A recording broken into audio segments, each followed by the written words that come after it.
അടുപ്പിക്കാതെ പോയി അല്ലേ മരുതേ?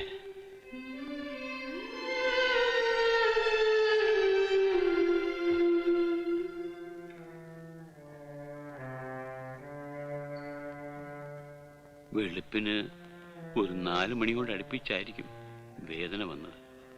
കടിച്ചമർത്തി കിടന്നു എന്നാ തോന്നുന്നത്. കയ്യെത്താവുന്നിടത്ത് വെച്ചിരുന്ന വേദനയുടെ ഗുളിക തൊട്ടിട്ടില്ല. മരിക്കാൻ തീരുമാനിച്ചതുപോലെ. അല്ല, നീലകണ്ഠൻ ഇങ്ങനെ നിന്നാലോ? പോയി കുളിച്ചിട്ട് വരിക. ചടങ്ങുകൾ തുടങ്ങാൻ നേരായി. ഓപ്പോൾക്ക് കൊള്ളി വെക്കണ ഏട്ടന്റെ മകൻ ഹരീഷ്ണ, മനസ്സിലായോ? അല്ല തമ്പുരാ, മോനുള്ളപ്പോ പറയണ അങ്ങനെ മനസ്സിലാക്ക. അല്ല, ഈ കാര്യത്തിൽ വാശി പിടിക്കരുത്. ഒരു മകന്റെ അവകാശം ഇത്. മകനോ? ഞങ്ങൾ അങ്ങനെ കൂട്ടിയിട്ടില്ലെങ്കിലോ?